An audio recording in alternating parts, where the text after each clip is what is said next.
Welcoming you to the Leela podcast, a place where you can discover all things Osho Leela. You'll get to meet the community, learn about community life, and listen in as we share about our upcoming events and workshops from the perspective of the facilitators and the attendees, supporting you to find your way to Leela.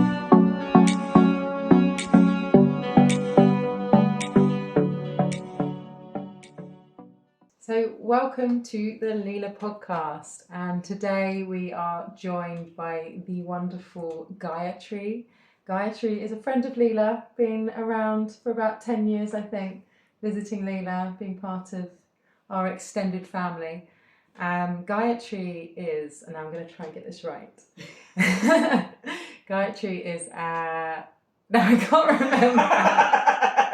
No, let me get it. Gayatri is an erotic mystic and something initiatrix. Sacred. Okay. Gayatri is an erotic mystic and a sacred initiatrix. So can you please explain? So I love it. I can feel it in my body. But what does that mean to you? What does that feel to you? Yeah. Feels like a good place to start, right? So I call myself an erotic mystic because the dimension of sex and sexuality that I'm most interested in inviting people into with me is the mystical realms. And like with many things in our culture and our time, people often try to justify their work in sexuality by making it very kind of relatable and bringing it into accessibility in a language of the everyday world that people understand, and talking about the benefits in terms of very real world challenges or practical body oriented solutions. And I mean, this is all great stuff. Of course, it's very valuable and important. And there is a whole other dimension to our existence that doesn't know about any of that stuff. And it's actually opening us to what is beyond. Yeah. And so that's what I'm interested in, is taking people beyond who they think they already are, beyond what they think they already know about themselves, beyond what they already think that they know about the world, and essentially inviting us to go into the mystery together, into the sacred.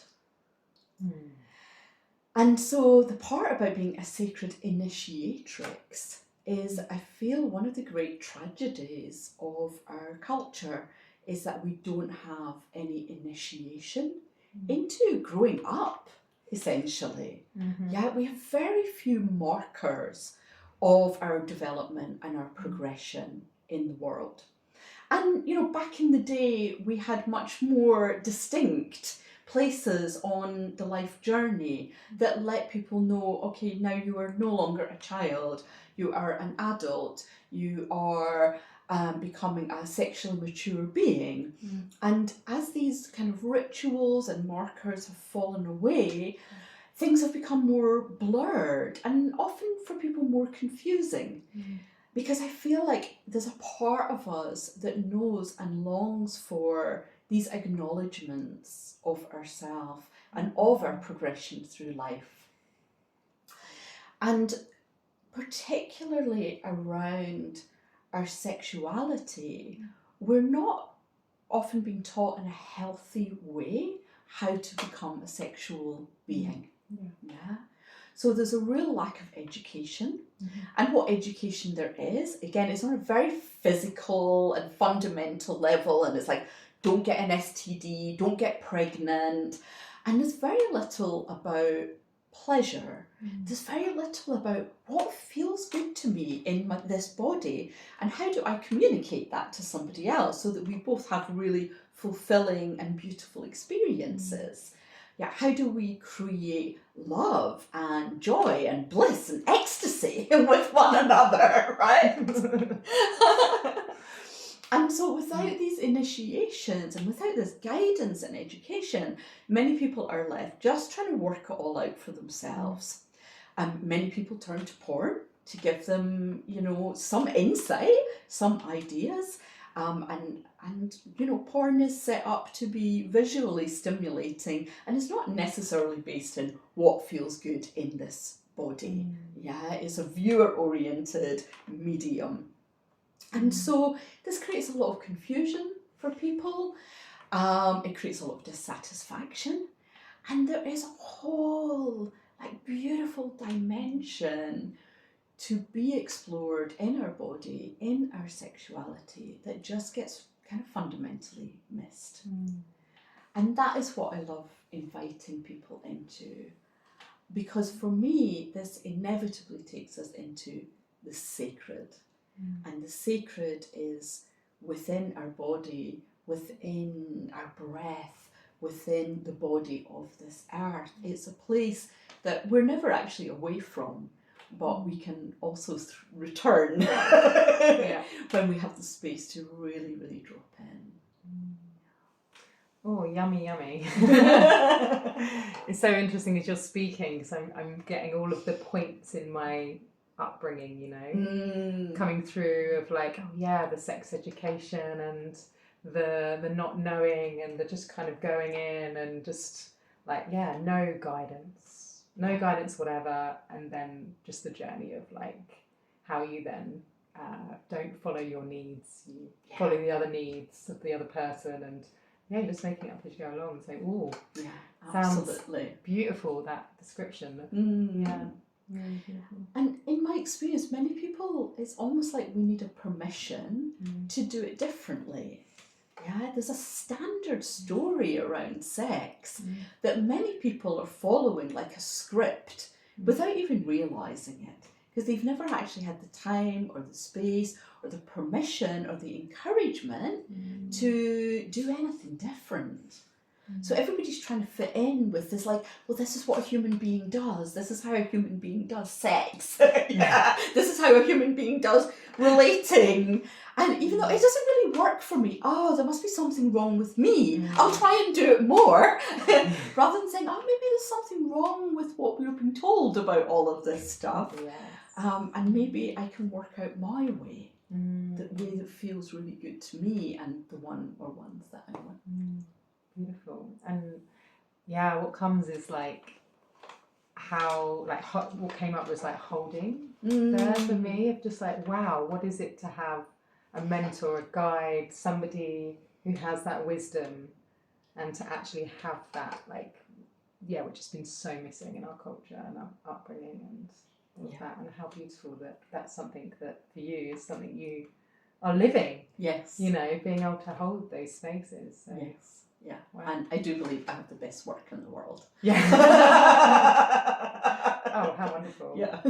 How wonderful, because it must be so beautiful to witness as well, to see the progression of that lack of knowing and that lack of communication somehow, and flowering, I gather. Absolutely. So my work is primarily with men. And the masculine, supporting the masculine in that space. And it really saddens me, because there's so much judgment actually around men and masculinity, and we even hear words like toxic masculinity, and there's a lot of fear around men in their masculinity, in fact. And it's, of course, acknowledging that there has been hurt and there has been harm, and often coming through ignorance and coming through the distortion that we have around sex and sexuality. Because what I see in men, when they have the space to actually find out what feels right for them, it's there is an intuitive part of them that knew that kind of what they were being shown wasn't right. It wasn't really what they wanted, but they felt like they had to be a man, to sex like a man. They felt a lot of pressure of performance, for example. They were trying to live up to some expectation of like what a man looks like in the world, and they never got the chance to really discover what a man looked like in them. And it's one of the things that my clients kind of really repeatedly say. They say, I'm becoming the man that I was always meant to be. Wow, that's beautiful. And that comes from just space and permission, encouragement, and ultimately unconditional love. Being able to hold somebody in a space of love and show them the vision of their highest potential. Yeah, wow. Right? Yeah. The two things have to be at the same time. It's not one or the other. They come together. Wow. Yeah. Oh, wow, what beautiful work. And so needed, so needed in the world. And so what a gift you are, Gayatri. What a gift. Such important work and so needed for men and the women that they interact with, so that we can change these patterns that so many of us are living, where we are disconnected from each other, and the judgments and the expectations and the just even the language around it and everything. So what a gift. You are collaborating with the amazing Catherine Hale this summer here at Osho Leela on a new retreat called Emergent Eros. And I've had the back end view of how it's been happening and how it's been created visioned and created and coming into fruition. And it's been such a pleasure for me to see that happening, because you are bringing in newness, you're bringing in a new way, you're bringing in a different way for people to experience this kind of work. And I'd love for you to talk into that journey, from kind of like the beginnings of the of it coming into fruition, basically. Beautiful. So Catherine and I have been friends for some time, especially in the last few years. We've actually been in this ongoing dialogue around what we see happening in the field of sexuality and what we've been wanting to do differently. And in fact, we both started our journey as facilitators right about the same time. We knew one another a little bit, not very well at that time, but we kind of came in to the scene at a time when there was a lot of intensity, and there was a lot of peak experience, chasing, and of course people thinking they were being very liberated, kind of being, kind of quite crazy with their sexuality, and it did feel very alive, and we all thought we were such pioneers at the time, but really we were like babies playing with matches. And and sadly there was a real lack of eldership at that time. There was a real lack of people who had been around long enough to say, hey, slow down a bit. Hey, steady on there. Hey, let's take care of the people who are coming into this environment. And I think there was a lot of there were a lot of blind spots at that time. And so over the last decade, a lot of new awareness has come in, and particularly around trauma. And I use this word not just, as that like maybe one incident specific intense harmful event that happened to somebody, but also just what happens to us on a day-to-day level as we live in this world that is really not set up to support the goodness of humanity and slowing down and taking care of ourselves and one another. There's an intensity to the world that we live in, and a drive in our culture that means that we chase harder, faster, more, and this can be at the expense of like really tending to what's here, what do I need, what do I want, and how do I take care of that? So it's like, I think there came a point for people like Catherine and myself where we kind of stopped and looked around and said, hey, I meant well, but I have inadvertently been contributing to a culture that is not the most supportive of our thriving. Yeah. And I want to do it differently. Mm-hmm. Yeah. And it's like, once you've seen it, you can't unsee it. Mm-hmm. Once you know it, you can't go back to ignorance. Mm-hmm. You have to be committed to doing it in a different way. Yeah. Mm-hmm. And so that was a conversation that Catherine and I were in for some time. We didn't know where that was going to go. It was just like our favourite topic, basically, whenever we got together. Like, what's the difference that would make the difference? And how do we create environments that truly support healing and expansion for all? Yeah, for humanity, where we're contributing to more goodness in the world, and that people feel nourished by the experience and take that back out into their world in an integrated way, so that the ripples keep moving, through all. And the interesting thing is, like, that really starts with us as well.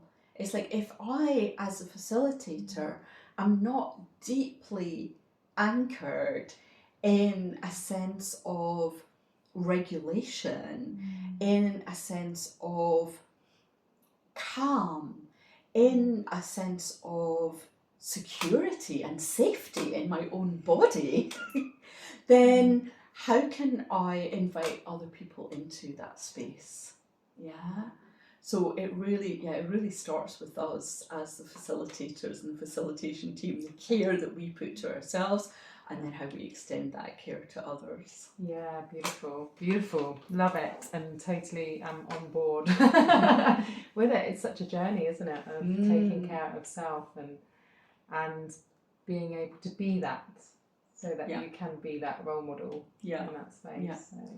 And at the same time, acknowledging that we're imperfect humans in this messy, complex business of living in the world. Yeah. And that actually we want to welcome that part as well, because the strive for perfectionism or believing that we have to get it right all the time is one of the things that stops us from, in fact, being able to be truly inclusive and accessible to everybody.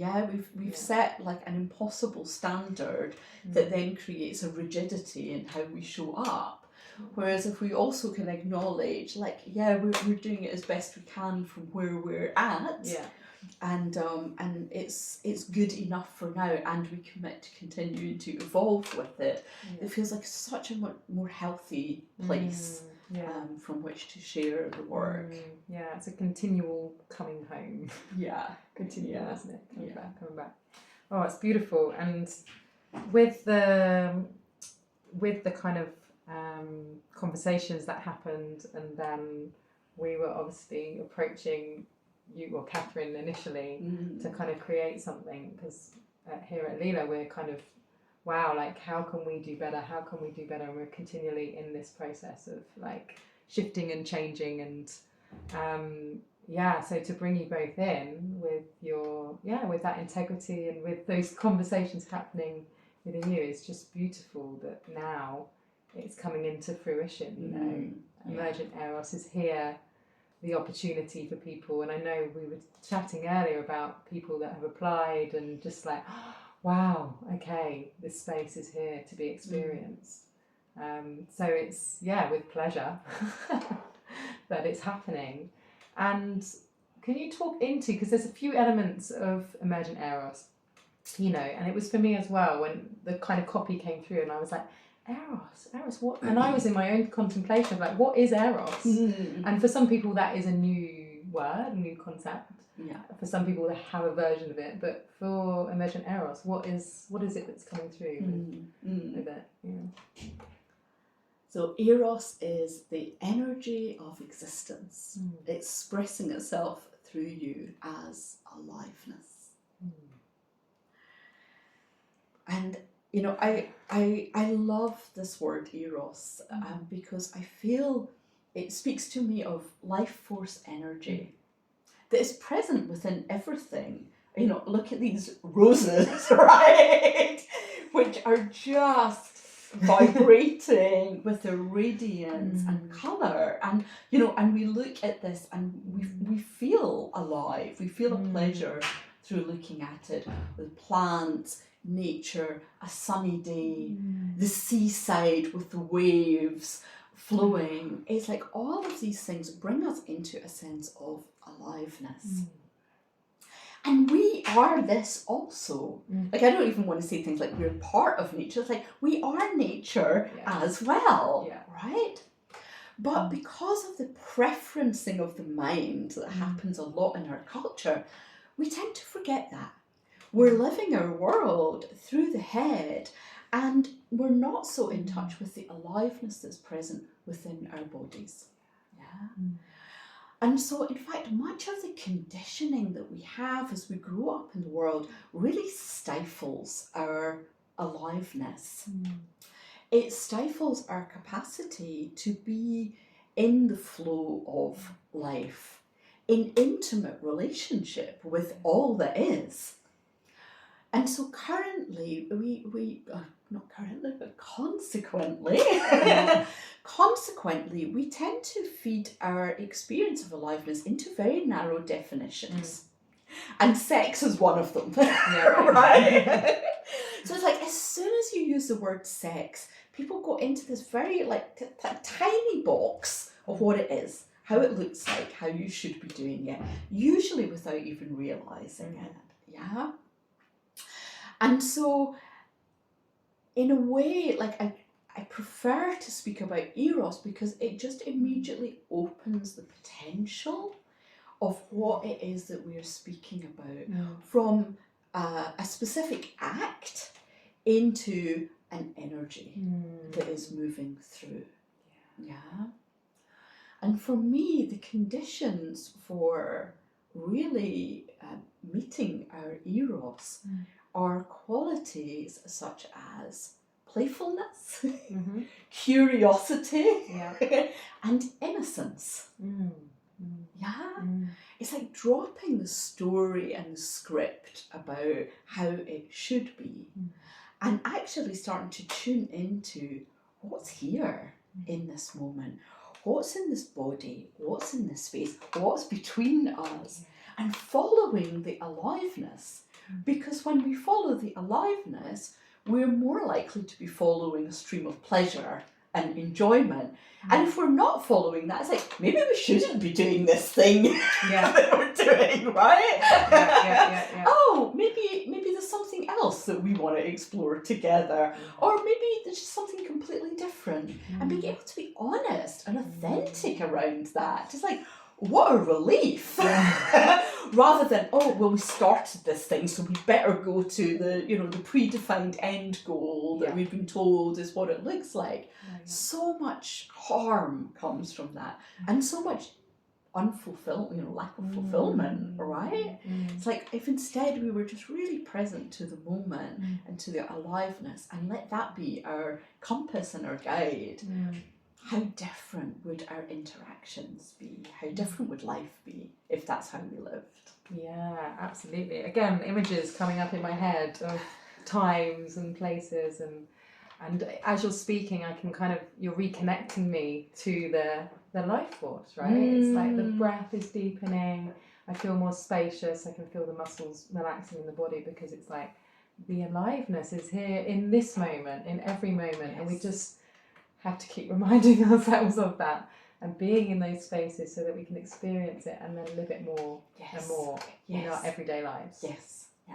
And it is a practice. And it's a lifelong practice and a beautiful practice, and I am still practicing it myself totally, and I lose it and I forget and I drop out of it and I get caught up in all of the things, and then I go like, oh, maybe I could do better, and come back. But it's when we can really orient ourselves to the truth, actually, of the moment, then we come more into our bliss and our joy and our love.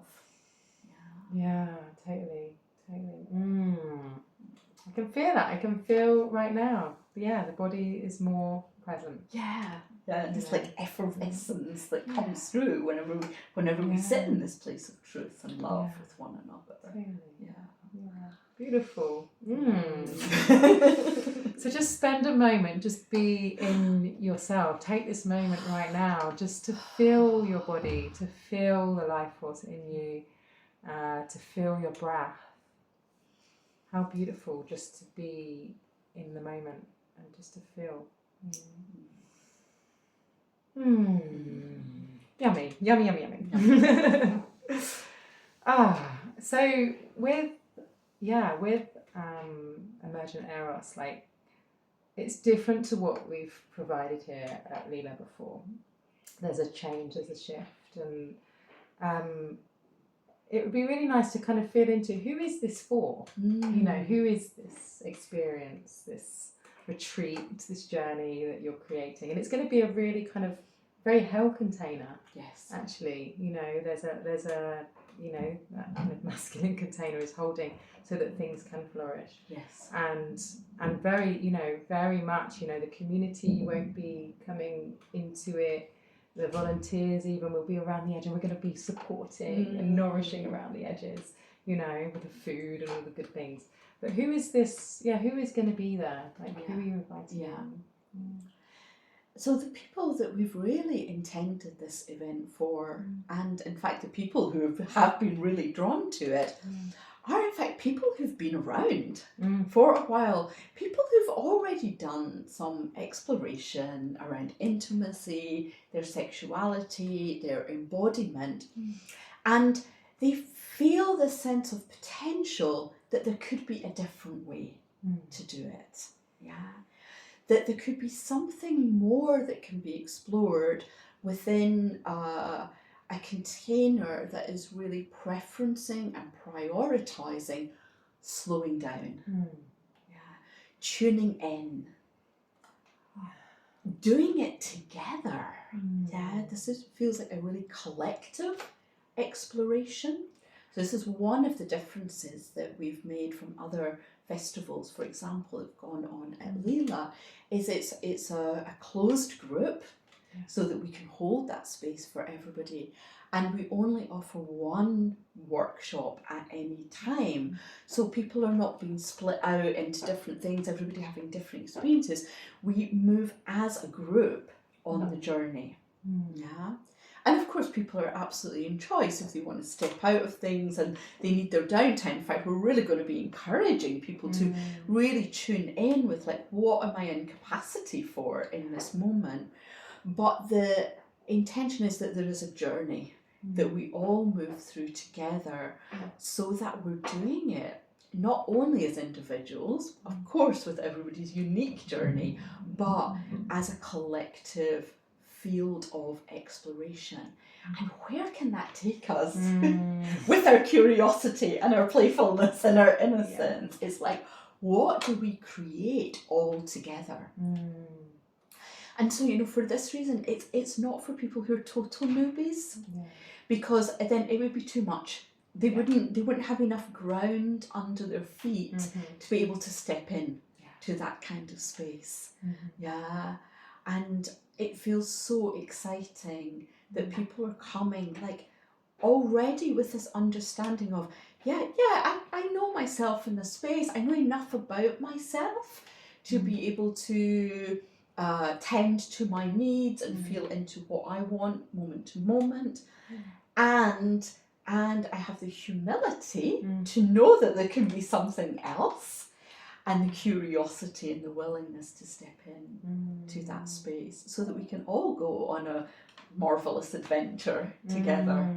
Beautiful. Yeah, it sounds amazing. And I know that Catherine's bringing through the culture of care together. You're bringing this through, and you know, it's been such a pleasure working with the two of you, because, you know, the level of care that these now, can I say, they're both Aries, right?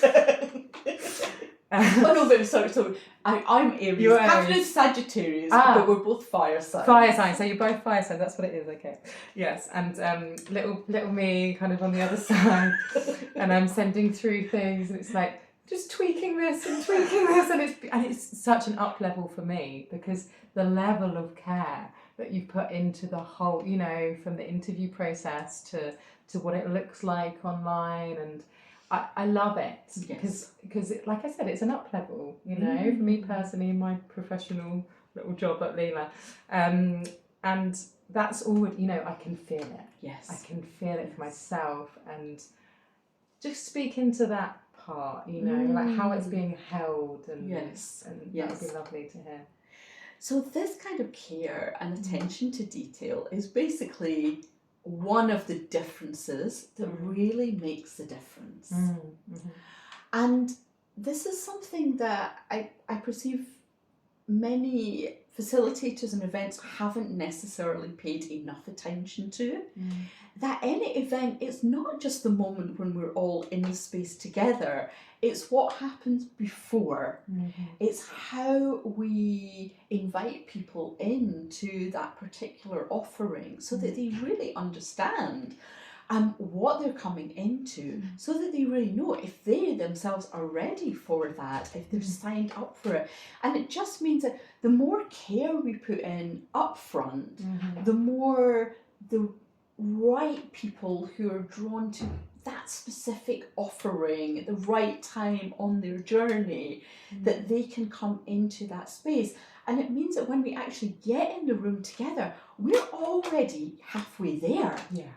We're not suddenly in the event trying to create a sense of togetherness or to set the foundations of the space. People are already really fully aware of it, and they felt that tending as they've come into the journey.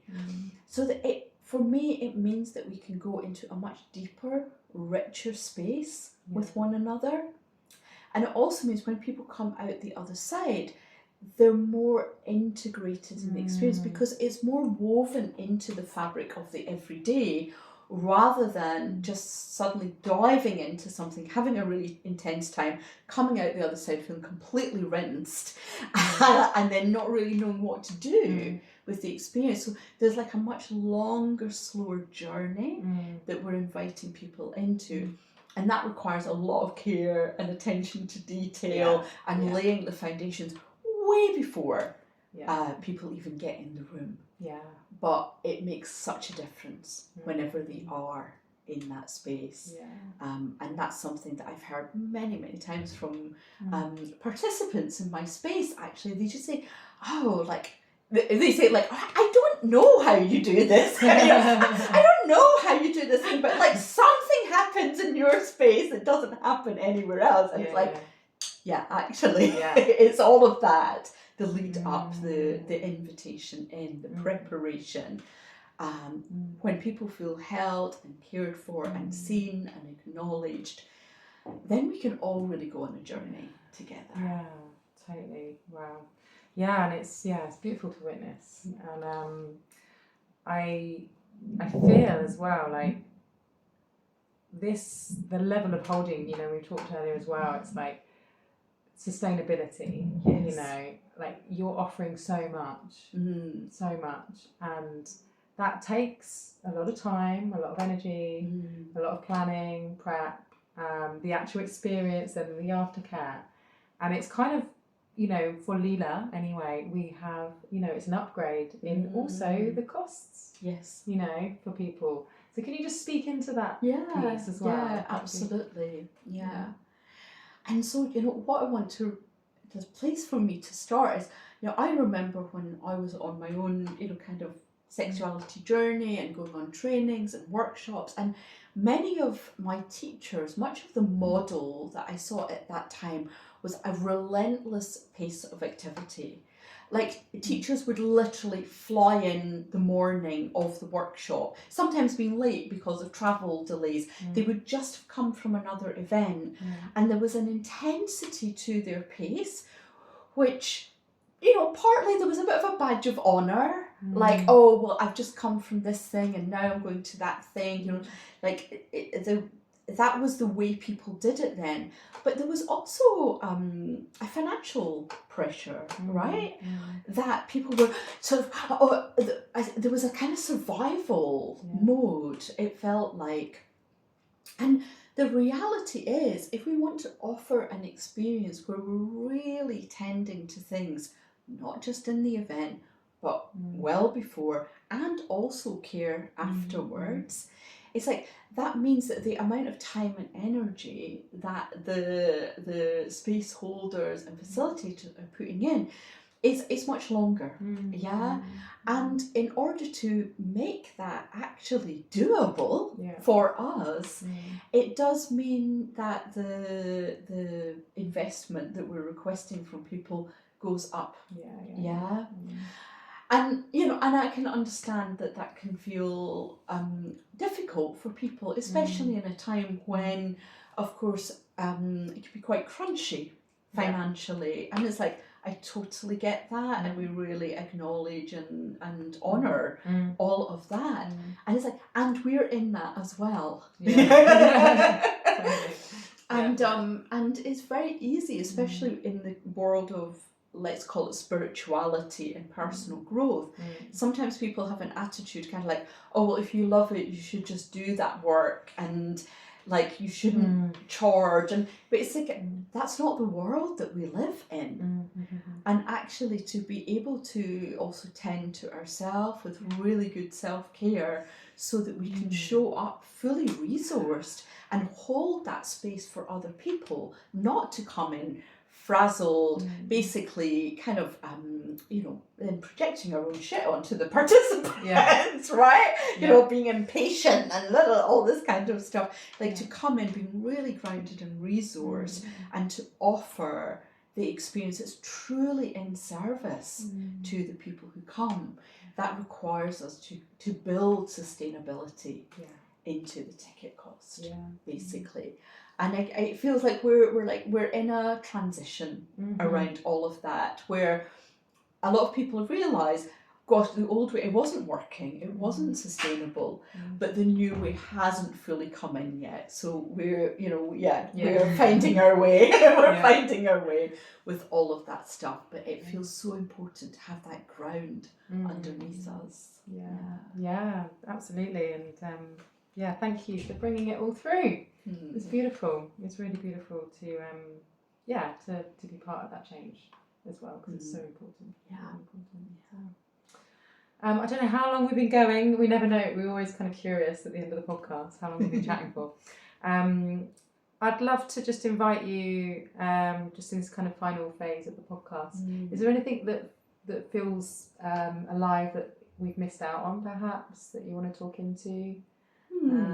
Or a message to put out there, or so I'd love to share a little bit about the journey that will be going on in Emergent Eros, because one of the shifts also that we're making in this event is, yes, we have other facilitators, so it's not simply Catherine and myself who are going to be holding the whole retreat. We've invited incredible facilitators who we believe are also really standing in the same place and looking at in the same direction as Catherine and I around trauma-informed practice, nervous system regulation, that we offer this in service to the collective, you know, so people who really vibe with that message and who want to create a better world through their work. We've invited them, but we want to move on a journey that's really tuned into what's in the field, what's in the space. So we're not sharing so much about there's going to be this workshop or that workshop. That feels less important than the journey, which we're taking inspiration from the elements around. So we're going to begin our journey together with Earth. And Earth is that grounding, it's getting solid foundations, feet on the earth, that we can really drop in with one another. That we're dropping into this body and we're dropping into the space with one another, and we'll We'll work with boundaries and communication and consent and setting the agreements of the space and all of that good stuff. Like, what's the code of engagement? How do we do this thing together so that we can move as a group? And so from earth, we move into water, where we'll be exploring things like emotional flow. How do we welcome all of us into the space so nothing slips out in shadow, as well as things like attunement and responsiveness. You know, how do we flow essentially with relating to one another? From water, we'll move to fire. So that's when we start to turn up the heat. So we don't go into fire straight away because that's when we get burned, right? We're not ready. But whenever we've tended to everything else, then we can start to really bring in desire, pleasure, igniting our aliveness, playfulness, bringing more of the erotic spice. And then finally we'll be moving into air and then even ether. And it's like, how do we take what we've experienced and really offer it out into the world? Oh, beautiful. Just inspired to move my body into those amazing, beautiful to connect to. Wow, lovely. Oh, it sounds gorgeous. Thank you. Thank you for coming on to the podcast. Thank you for sharing all of your wisdom and your energy as well, which is really alive. And just appreciating all the work that you put into bringing this forward with Catherine. And just to finish, just to let you know, I guess the more practical pieces. We have sold over half the tickets already. Amazing. They are available. You go onto the Osho Leela website. We'll put it all in the show notes below. And also, just if you are interested in Gayatri's work, would you like to share a little bit about where they can find out or follow you? So you can find me on my website, GayatriBeegan.com. We'll put all of those details in the bottom. So just see how you're feeling in this moment. Like, what's alive in you? Is something resonating? Would you like to delve in a little bit deeper? And just inviting that if it's ripe and ready for you in this moment. Thank you, Gayatri. Thank you for watching, and we will see you next time on the Leela podcast. Thank you. Thank you. Bye.